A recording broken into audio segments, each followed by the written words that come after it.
والی مسجد کے نمازیوں، مقتدیوں، مصلیوں اور قرب و جوار سے آئے ہوئے تمامی نمازیوں، حضرات محترم، ابھی جو میں نے دوسری قرآن کی جو آیت پڑھی ہے، اللہ صبر کرنے والوں کے ساتھ ہے اور اللہ کا شکر ہے، اس کا احسان ہے جو ابھی وفد کی سپریم کورٹ میں بہت سی ریٹ ہوئی تھی، جس میں سپریم کورٹ نے کہہ دیا کہ 5 ریٹیں ہم سنیں گے، آپ لوگ طے کر لیجئے کیسے کیا ہے، 5 ریٹ کو ہم سنیں گے۔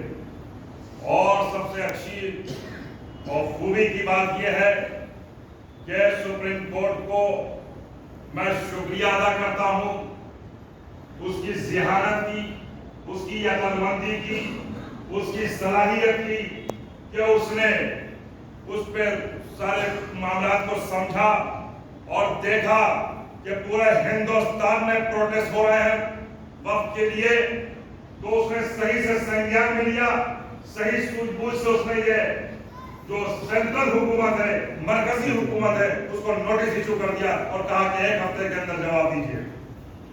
یہ ہمارے لیے ہماری خوش نصیبی ہے، ہماری خوش بختی ہے اور اس ہندوستان کی خوش نصیبی ہے۔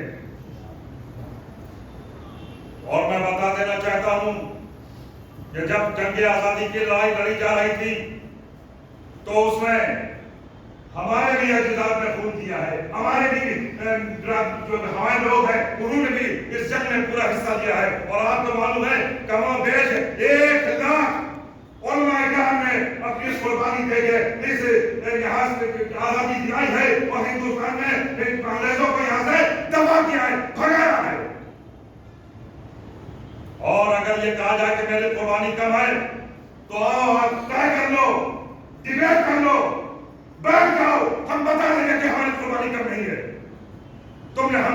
ہم نے ٹنوں سونا دیا ہے، ہم نے اپنے جان مال کی قربانی دی ہے، اپنے ننھے بچوں کے خون سے قربانی دی ہے، ضعیفوں کے خون سے قربانی دی ہے، خواتین کی قربانی دی ہے، اپنا ہر چیز مٹا دیا ہے، اپنا گھر مٹا دیا ہے، اپنا ہر چیز مٹا دیا ہے، ٹنا سونا تم کو دیا ہے کہ جب لوگ ہندوستان کے سربراہ جو تھے ان کو ٹنا سونا دے کے یہ کہا تھا کہ انگریزوں کو بھگا دو، ہم ہمارے ساتھ ہیں، ہر طرح سے ہم نے ساتھ دیا ہے، اور اس کے بعد بھی کہا جاتا ہے کہ ہم سے یہ گرا ہے کہ ہم وفادار نہیں۔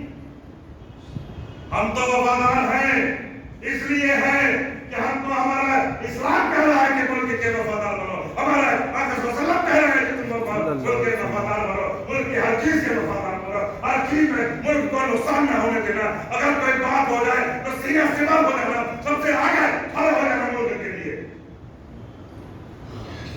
دھوپ میں بھی سختی ہے اور بتانا آپ کو اس لیے ضروری ہے کہ آپ لوگ سمجھتے نہیں ہیں، اور سمجھ کے آپ اپنا جو بھی فیس بک پہ یا ٹویٹر پہ یا انسٹاگرام پہ یا آپ جو بھی کمنٹس لکھیں بہت فائدے کا، اچھا سنجیدہ سوچ سمجھ کے، یہ نہیں کہ کسی نے کہا کہ وہ کان لیا جا رہا تو آپ کان نہیں دیکھ رہا تو وہ پیچھے بھاگ چلے جا رہے ہیں۔ تو میرا کہنے کا مقصد یہ ہے کہ ان معتبر، ان مستند عالموں کو سنیے گا جو آپ کے خیر خواہ ہوں، جو ملک کے خیر خواہ ہوں، جو قوم کے خیر خواہ ہوں، جو شہر کے خیر خواہ ہوں، جو آپ کے والدین کے خیر خواہ ہوں، جو آپ کے نسلوں کے خیر خواہ ہوں، ان کی بات سنیے گا، سمجھیے گا اور تب فیصلہ لیجیے گا۔ اور سب سے معتبر اور مستند جو ہمارا سنگٹھن کہہ لیجئے، ادارہ کہہ لیجئے، تنظیم کہہ لیجئے، وہ ہے مسلم پرسنل لا بورڈ۔ جو وہ کہے گا، جہاں کہے گا، جس وقت کہے گا، ہم یہاں سے چل دیں گے، اور اگر ضرورت پڑی تو کفن باندھ کر نکلیں گے۔ اگر ملک کو ضرورت پڑی، اگر ہمارے اوقات میں ایسی ترمیمات کو، ہماری بات کو نہیں سنا گیا تو ہم کفن لے کے بھی نکلنے کو تیار ہیں، کفن پہن کے نکلیں گے اور اپنی بات کہیں گے، اپنے ملک کے کو بچانے کے لیے بات کریں گے، ملک کے حجر شجر درخت، یہاں کے چپا چپا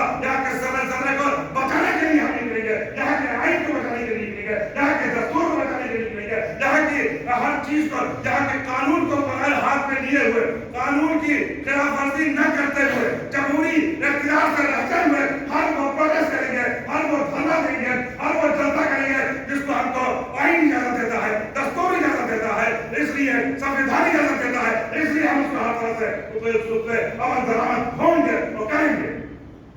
اور اگر ضرورت پڑی، اگر ہماری بات نہ سنی گئی، ہماری ترمیمات میں اگر مداخلت کی گئی، اس کا پوری طرح سے نہیں سنا سمجھا گیا، تو ہم جیل بھرو آندولن بھی کریں گے. آپ کے آنکڑے کے حساب سے آپ جو کہہ رہے ہو کہ 20 کروڑ 22 کروڑ سن 85 سے سنتے چلے آ رہے ہیں، 20 کروڑ 22 کروڑ 85 سے کتنے سال ہو گئے؟ جب تک 20 کروڑ ہے 22 کروڑ ہے. نہیں، ایسا نہیں ہے. اب سنیے صحیح آنکڑے کیا ہے. صحیح آنکڑے ہیں اس وقت مسلمان ہندوستان کی دھرتی پہ 45 سے 47 کروڑ جو ہے سوجھ بوجھ کا دامن تھانیے، سوجھ بوجھ سے کام لیجیے، اور کسی کے کہنے میں، کسی کے سننے میں، کسی کے افواہ میں، کسی کے ورزانے میں بالکل قطعی مت آئیے. حضرت محترم، اور ان مولویوں سے، ان مفتی جو اپنے کو خود مفتی کہتے ہیں، خود قاضی کہتے ہیں، خود مولوی کہتے ہیں، خود علامہ کہتے ہیں، ان سے بچنے کی ضرورت ہے، کیونکہ وہ پٹھو ہیں. ان کو سرکاری عالم کہا جاتا ہے، سرکاری مولوی کہا جاتا ہے، ان کو وہ بلڈر کہا جاتا ہے. ان بلڈر سے بچیے، ان سرکاری عالموں سے بچیے جو آپ کو ہر موقع پہ آپ کو بالکل آمنے سامنے کھڑا کر دیتے ہیں اور اپنی ایڈوائزری جاری کرتے ہیں. وہ ہوتے کہاں ہیں ایڈوائزری جاری کرنے والے؟ کس نے ان کو اختیار دیا؟ آپ نے دیا ہے؟ آپ سب یہاں بیٹھے ہوئے ہیں، آپ نے ان کو ایڈوائزری کا حق دیا ہے؟ بتائیے. نہیں دیا نا. خود سے دیتے ہیں. کیوں دیتے ہیں؟ کیوں ہم پہ حق کی مساعدت کرتے ہیں؟ کیوں یہ کہتے ہیں ایسا کرو ایسا کرو؟ اب اس مولوی کی بالکل قطعی نہیں سننی ہے، اور اس کا صرف فائدہ اٹھا رہا ہے، وہ مذہب کا فائدہ اٹھا رہا ہے، تہوار کا فائدہ اٹھا رہا ہے، عید کا فائدہ اٹھا رہا ہے، بقرعید کا فائدہ اٹھا رہا ہے، فلاں کا فائدہ اٹھا رہا ہے. ایسے مولویوں سے ساودھان رہیے، ایسے مولویوں کے بالکل نہ سنیے، اور اس طرح زبردست کمنٹس کریے تاکہ وہ آئندہ ایڈوائزری جاری نہ کر سکے. ایڈوائزری اگر جاری کرنا ہوگا تو نادر العلماء بیٹھا ہوا ہے. ایڈوائزری جاری کرنا ہے تو وہاں پہ بریلی میں مدرسہ ہے، بریلی کے ذمہ دار ہے، وہ ایڈوائزری جاری کر سکتے ہیں. ایڈوائزری جاری کرنے کا سب کو حق نہیں ہے. جس کو سوچ رہا ہو، جس کو بول رہا ہو، جس کو تمیز رہا ہو، جس کو تہذیب رہا ہو، جس کو سلیقہ رہا ہو، جس کو طریقہ رہا ہو، جس کو بہت ادب رہا ہو، جس کو چھوٹا شفقت رہا ہو، اس کو ایڈوائزری جاری کرنے کا حق نہیں ہے. اور اگر آپ کو ایڈوائزری جاری کرے تو آپ لکھ دیجیے کہ بھائی ایڈوائزری ہم نہیں سنیں گے. کیونکہ اگر جو ہمارے معتبر عالم، جو مستند عالم ہے، جو محقق عالم ہے، ان کی سنیں گے ہم. جو صحیح بات